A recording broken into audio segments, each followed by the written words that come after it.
Hello friends, welcome to Gulyani classes. आज हम business study के topic nature and significance of management का part 3 पढ़ने जा रहे हैं। उम्मीद करता हूँ आपने इस टॉपिक के पार्ट 1 एंड पार्ट 2 के वीडियो लेक्चर्स जरूर देख लिए होंगे। अगर आपने नहीं देखे हैं दोस्तों तो उसके लिंक आपको डिस्क्रिप्शन बॉक्स में मिल जाएंगे, जहाँ से क्लिक करके आप इन वीडियो लेक्चर्स को देख सकते हैं। दोस्तों, अगर आपने इस चैनल को सब्सक्राइब नहीं किया है तो ज़रूर करिए, ताकि आपको हमारे आने वाली हर वीडियो को नोटिफिकेशन सबसे पहले मिल सके। Let's start. आज हम डिस्कस करेंगे नेचर पर, नेचर ऑफ मैनेजमेंट। देखिए, मैनेजमेंट की नेचर क्या है। कुछ स्कॉलर जो हैं वो मैनेजमेंट को आर्ट कहते हैं, कुछ स्कॉलर जो है वो मैनेजमेंट को साइंस कहते हैं, जबकि कुछ स्कॉलर कहते हैं कि मैनेजमेंट जो है आजकल प्रोफेशन हो गया है। तो यहाँ पर हम डीपली डिस्कस करेंगे कि मैनेजमेंट साइंस है, आर्ट है या प्रोफेशन है। एग्ज़ाम में बहुत बार ये क्वेश्चंस आता है कि मैनेजमेंट आर्ट है या साइंस है, या management art as well as science both है, इसके ऊपर आप लिखिए। और कई बार मैनेजमेंट एज ए प्रोफेशन है, इस पर भी क्वेश्चंस आ जाता है। Let's start. हम एक एक करके टॉपिक डिस्कस करेंगे। सबसे पहले देखते हैं कि क्या मैनेजमेंट साइंस है या नहीं है। तो सबसे पहले हमें डिस्कस करना है कि साइंस क्या होता है। जो साइंस होता है, साइंस देखिए उसमें लॉजिकल फैक्ट्स होते हैं। लॉजिकल फैक्ट्स मतलब पता होता है कि what is the cause and what is the effect, यानी कि कोज एंड इफेक्ट रिलेशनशिप होता है। हमें पता है इफ़ एंड देन कंडीशंस होती है, अगर हम ये करेंगे तो उसका ये नतीजा होगा। If you hard work then you succeed. तो ये एक साइंटिफिक लॉजिकल एक फैक्ट्स है। तो साइंस क्या होता है, उसकी फीचर्स क्या मैनेजमेंट में अपीयर करती है नहीं करती है, इसको हम डिस्कस करेंगे। सबसे पहले साइंस क्या है। देखिए, science can be defined as a systematic and organise body of knowledge based on logically observe finding facts and events. Science क्या है? एक systematic organise body of knowledge, यानी कि जहाँ पर एक सिस्टमेटिक और as well as organise knowledge है, लिटरेचर है, जिसे स्टडी करके कोई भी पर्सन जो है वो साइंस को आगे बढ़ पाता है। अब मान लीजिए किसी को डॉक्टर बनना है या किसी को इंजीनियर बनना है, तो उसके लिए पूरा एक पाथ है। फ्रॉम 11th ऑनवर्ड्स उसको या तो मेडिकल लेनी होगी या उसको नॉन मेडिकल लेनी होगी, और उसके बाद जाकर वो इंजीनियर या डॉक्टर बन पाएगा। और इसमें जो फैक्ट्स होते हैं वो लॉजिकल होते हैं, यानी कि जो फाइंडिंग फैक्ट्स और इवेंट्स हैं वो लॉजिकल हैं। ऐसा नहीं है जैसे इंडियन कल्चर में बहुत फेमस है, किसी को छींक आ जाए तो हम कहते हैं कि तेरा काम नहीं होगा, बिल्ली रास्ता काट जाए तो हम कहते हैं कि जो काम है वो बिगड़ जाएगा। These are not scientific facts, क्योंकि इसके पीछे कोई लॉजिक नहीं है। तो साइंस की खासियत होती है कि उसमें लॉजिक होना जरूरी है। और दूसरी क्या खासियत होती है साइंस की? Science comprises the exact principles which can be verified and it can establish cause and effect relationship। कि एक जो साइंस की जो फैक्ट्स हैं उसको आप वेरीफाई कर सकते हो, और उसमें कोज एंड इफेक्ट का रिलेशंस होता है। अब जैसे लॉ ऑफ ग्रेविटी है, हम कोई भी चीज़ ऊपर फेंकेंगे वो नीचे आएगी। इस चीज़ को कोई भी पर्सन जो है इस चीज़ को टेस्ट कर सकता है। अगर वो कोई चीज़ ऊपर उछालता है तो क्या वो वास्तव में नीचे आती है या नहीं आती, लॉ ऑफ ग्रेविटी वर्क करता है या नहीं करता। तो इसको आसानी से वैलिडेट किया जा सकता है, कोई भी इसको वेरीफाई कर सकता है। अब हम आगे देखते हैं कि क्या जो साइंस की फीचर्स हैं वो मैनेजमेंट में अपीयर करती हैं। तो पहले चेक करते हैं कि साइंस की क्या फीचर्स हैं और क्या वो मैनेजमेंट में अपीयर करती हैं। सबसे पहले मेन कैरेक्टरिस्टिक्स आती है सिस्टमेटिक बॉडी ऑफ नॉलेज। देखिए, साइंस में जो है एक वेल ऑर्गेनाइज और वेल सिस्टमेटिक लिटरेचर है, जिसे पढ़कर जो है कोई भी पर्सन साइंटिफिक फील्ड में आगे जा सकता है, यानी कि वो इंजीनियर फील्ड में जा सकता है, डॉक्टर फील्ड में जा सकता है, या एविएशन सेक्टर में जा सकता है, या कहीं और। तो यानी कि एक सिस्टमेटिक बॉडी ऑफ नॉलेज होती है, उसके ऊपर एक खूब लिटरेचर लिखा होता है। इस फीचर के बेस पे देखा जाए तो मैनेजमेंट भी एक साइंस है। क्यों? क्योंकि मैनेजमेंट में भी खूब लिटरेचर लिखा है, वहाँ पर भी एक systematic and organise body of knowledge है। तो इस फीचर के आधार पर हम कह सकते हैं कि ये फीचर जो है वो मैनेजमेंट में विजिबल है, अपीयर करती है। तो इस फीचर के बेस पे हम कह सकते हैं हाँ, जो मैनेजमेंट है वो साइंस है। दूसरी फीचर आती है principles are based on experimentation. जो प्रिंसिपल्स डिराइव होते हैं वो ऑब्जर्वेशन बेस पे डिराइव होते हैं, और उसके बाद रिपीटेड एक्सपेरिमेंटेशन किए जाते हैं। जैसे कि लॉ ऑफ ग्रेविटी को ही कहा जाता है कि जब इस लॉ का जब स्ट्रक्चर हुआ, तो जब वो पर्सन देख रहे थे, वो साइंटिस्ट देख रहे थे, तो उन्होंने देखा कि एक पेड़ से एप्पल जो है वो ज़मीन पर गिरा, तो उनके दिमाग में विचार आया वो नीचे क्यों गिरा, ऊपर की ओर क्यों नहीं जाया। तो यानी कि पहले जो जो प्रिंसिपल है वो एक ऑब्जर्वेशन बेस पे क्रिएट होता है, फिर उसके बाद रिपीटेड एक्सपेरिमेंटेशन किए जाते हैं और फिर चेक किया जाता है क्या वो हर बार एक्सपेरिमेंटेशन पे सेम रिजल्ट देता है। अगर वो सेम रिजल्ट देता है तब वो प्रिंसिपल बन जाता है। सिमिलर केस में मैनेजमेंट में भी पहले ऑब्जर्वेशन बेस पे प्रिंसिपल्स को ढूंढा जाता है, ऑब्जर्वेशन बेस पे नए नए लॉ और नई नई थ्योरी क्रिएट की जाती हैं और उसके बाद उनके ऊपर रिपीटेड एक्सपेरिमेंटेशन की जाते हैं। बट यहाँ एक मेन प्रॉब्लम ये है कि जो साइंस जो है वो डील करती है नॉन लिविंग थिंग्स के साथ, अदर हैंड जबकि मैनेजमेंट जो डील करती है वो डील करती है ह्यूमन बींग्स के साथ। और ह्यूमन बींग्स का जो नेचर है वो बड़ा डायनेमिक होता है, एक सोशल फैक्टर है, इसलिए इसके ऊपर टेस्टिंग करना, एक्सपेरिमेंटेशन करना और हर बार सेम रिजल्ट आना पॉसिबल नहीं है। इसलिए ये फीचर जो है वो पूरी तरीके से तो मैनेजमेंट में अपीयर नहीं करती, लेकिन पार्शियल अपीयर करती है। तो इस बेस पे हम कह सकते हैं मैनेजमेंट पूरी तरीके से साइंस नहीं है, क्योंकि ये फीचर पूरी तरीके से मैनेजमेंट में अपीयर नहीं करती। तीसरी फीचर आती है यूनिवर्सल वैलिडिटी। यूनिवर्सल वैलिडिटी का मतलब है कि जो लॉ ऑफ प्रिंसिपल जो साइंस के हैं वो हर जगह सेम एप्लीकेबल है, चाहे वो बिजनेस है, चाहे वो नॉन बिजनेस है, चाहे वो इंडिया है, चाहे वो यूके है, चाहे वो ऑस्ट्रेलिया है, चाहे वो रशिया है या यूएसए है। हर जगह अगर आप कोई भी चीज़ ऊपर फेंकेंगे वो नीचे आएगी, चाहे वो कोई भी कंट्री है, क्योंकि लॉ ऑफ ग्रेविटी हर जगह काम करेगा। क्या इस बेस पे देखा जाए मैनेजमेंट जो है वो साइंस है? नहीं, क्योंकि जो मैनेजमेंट के प्रिंसिपल है वो हर जगह सेम एप्लीकेबल नहीं होते, बल्कि उनको मॉडिफाई किया जाता है सिचुएशंस के अकॉर्डिंग, प्लेस के अकॉर्डिंग। तो ये फीचर बिल्कुल भी मैनेजमेंट में अपीयर नहीं करती, तो हम नहीं कह सकते कि मैनेजमेंट जो है इस फीचर के बेस पे साइंस है। तो कंक्लूजन के तौर पर हम कह सकते हैं कि साइंस की 3 फीचर्स में से केवल एक फीचर जो है वो मैनेजमेंट में अपीयर करती है, दूसरी फीचर पार्शियल अपीयर करती है और तीसरी फीचर बिल्कुल भी अपीयर नहीं करती। तो हम इस बेस पे कह सकते हैं कि मैनेजमेंट जो है वो एग्जैक्ट साइंस नहीं है, प्योर साइंस नहीं है, लेकिन इनएग्जैक्ट साइंस है, यानी कि सोशल साइंस है। तो मैनेजमेंट को प्योर साइंस नहीं कह सकते, लेकिन इसे सोशल साइंस या इनएग्जैक्ट साइंस कहा जा सकता है। अब आगे देखते हैं क्या मैनेजमेंट आर्ट है। तो पहले हमें जानना होगा कि आर्ट क्या होती है। देखिए, आर्ट एक वो स्किल है जिसमें क्रिएटिविटी होती है। कोई पर्सन जो है वो थ्योरी को इस तरीके से अप्लाई करता है कि वो दूसरों से अपने आप को हट कर दिखाता है, तो उसे आर्ट कहते हैं। आर्ट क्या है? Art can be defined as a systematic body of knowledge which requires skill, creativity and practice to get the perfection. देखिए, आर्ट क्या है? एक नॉलेज है। उस नॉलेज के लिए क्या रिक्वायर चाहिए? एक स्किल चाहिए। अब यूँ तो गाना तो सभी गा सकते हैं, लेकिन क्या सब उसी वे में गा सकते हैं? नहीं। जैसे लता मंगेशकर गा सकती है थी या अभी भी गाती हैं, या फिर कोई और नया गायक जो है वो गाते हैं, या बादशाह जैसे पॉप सिंगर है वो गाते हैं, तो या हनी सिंह गाते हैं। तो हम जो है क्या वही स्किल सबके अंदर अवेलेबल है? और खाली स्किल ही नहीं, उसके अंदर क्रिएटिविटी भी होनी चाहिए। एक ही सिंगर जो है वो एक ही सॉन्ग को जो पहले किसी वे में गाता है, अगली वे में दूसरे सॉन्ग को वो किसी और तरीके से गाने की कोशिश करता है, यानी कि वो क्रिएटिविटी भी लाना चाहता है। और तीसरा, प्रैक्टिस टू गेट परफेक्शंस। जो भी आर्टिस्ट होता है उसको लगातार प्रैक्टिस करनी होती है परफेक्शन बनने के लिए। लता मंगेशकर ने बहुत लंबी एज तक गाना गाया, और जबकि वो कहते हैं कि वो केवल 12 साल की एज में उन्होंने गाना शुरू कर दिया था। और ये नहीं कि जब वो ओल्ड एज में आए तो उन्होंने प्रैक्टिस करना बंद कर दिया क्योंकि मुझे तो इतने साल हो गए गाना गाते हुए। नहीं, लगातार उनको प्रैक्टिस करनी होती है। तो हम देखते हैं कि आर्ट्स की क्या फीचर्स हैं और क्या वो फीचर्स जो हैं वो मैनेजमेंट में अपीयर करती हैं। Let's start. सबसे पहली फीचर्स आती है एग्जिस्टेंस ऑफ थियोरेटिकल नॉलेज। हर एक आर्ट्स के अंदर, हर एक कला के अंदर जो है एक थियोरेटिकल नॉलेज है। जस्ट लाइक चाहे वो म्यूज़िक है, उसके अंदर रागाज हैं, रागाज के ऊपर बहुत सारे लिटरेचर लिखे गए हैं। इस बेस पे देखा जाए तो हाँ, मैनेजमेंट में भी थियोरेटिकल नॉलेज बहुत ज़्यादा है, मैनेजमेंट में भी बहुत ज़्यादा लिटरेचर लिखा गया है। तो ये जो फीचर है वो मैनेजमेंट में अपीयर बिल्कुल करती है। तो इस बेस पे हम कह सकते हैं हाँ, जो मैनेजमेंट है वो आर्ट है। दूसरी जो फीचर आती है वो आती है पर्सनलाइज एप्लीकेशन।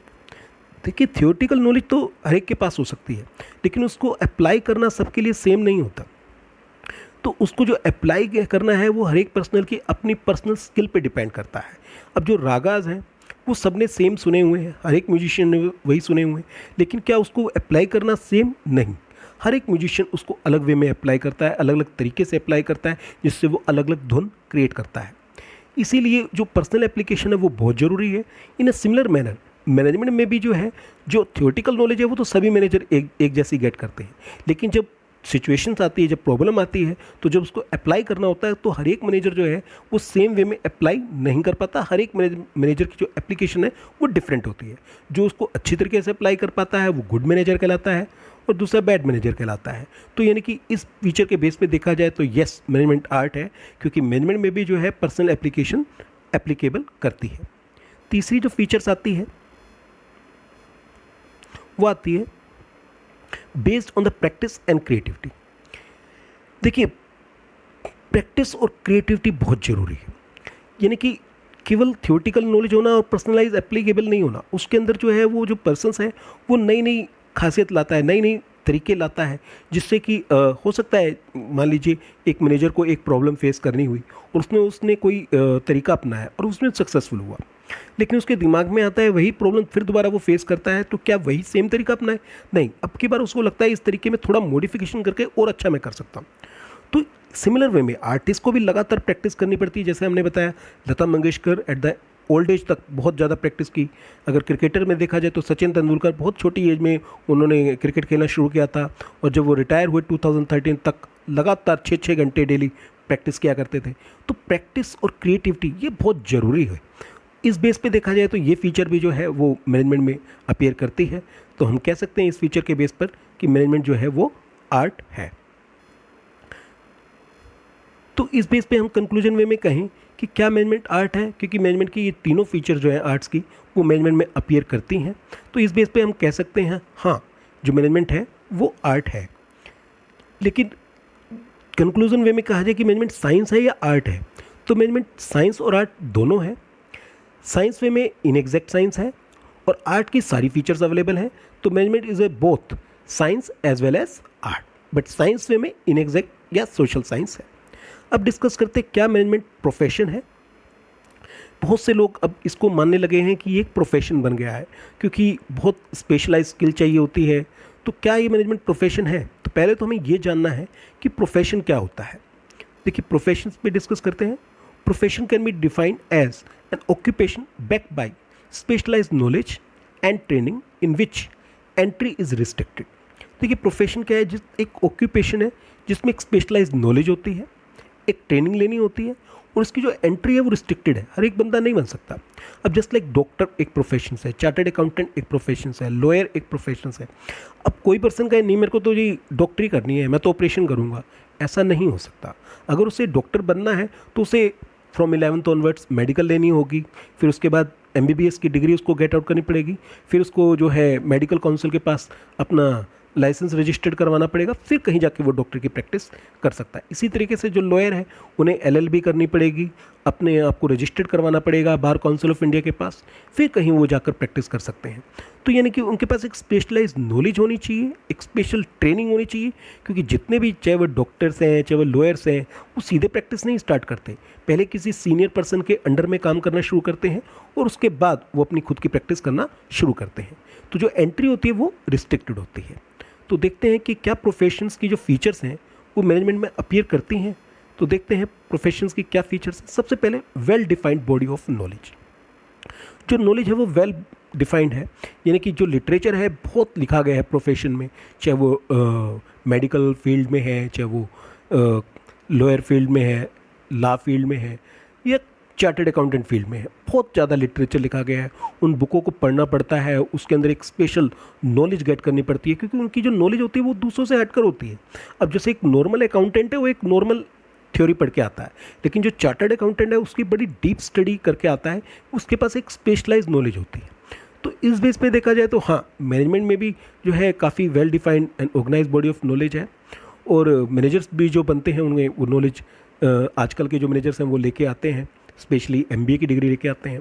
तो इस बेस पे देखा जाए तो हाँ, ये फीचर जो है वो मैनेजमेंट में अपीयर करती है, और इस फीचर के बेस पे हम कह सकते हैं यस, मैनेजमेंट भी अ प्रोफेशन।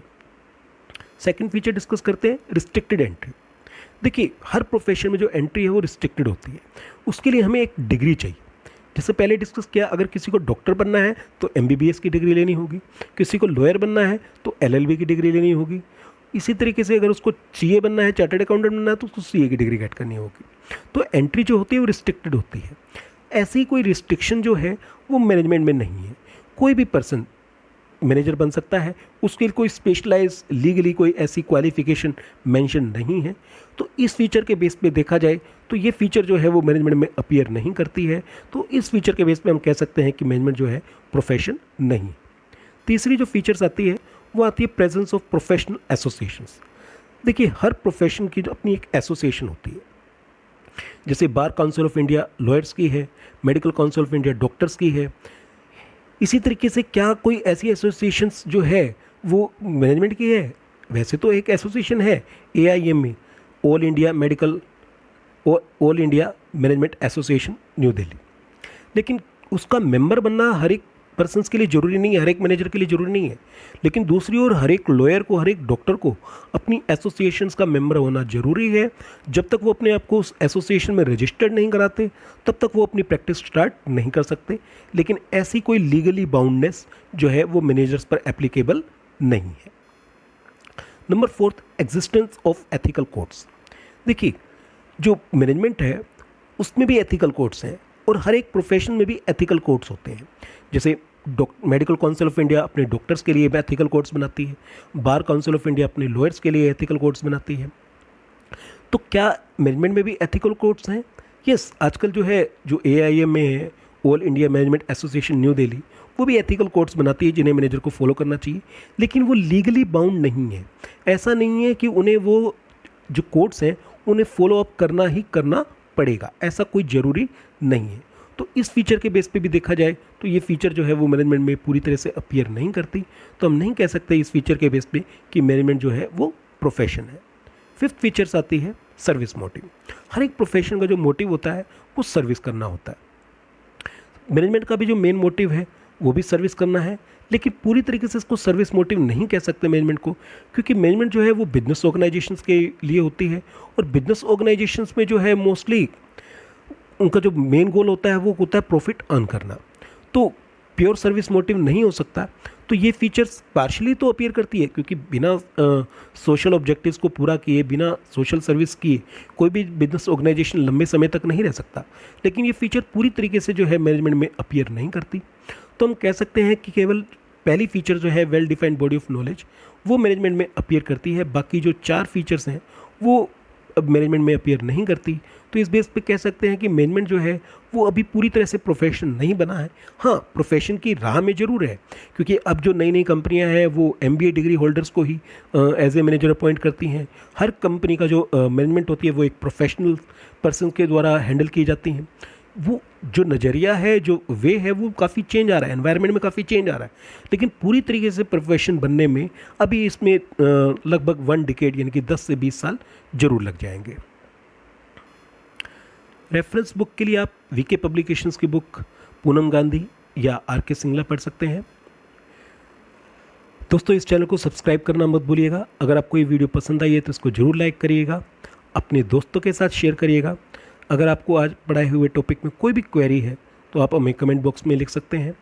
आप हमारे फेसबुक चैनल गुलियानी क्लासेस में भी फॉलो कर सकते हैं। अगर आपकी क्वेरी चाहे तो आप हमें ईमेल कर सकते हैं gulianiclasses@gmail.com पर। मिलते हैं दोस्तों जल्दी एक नए वीडियो लेक्चर के साथ। Thank you.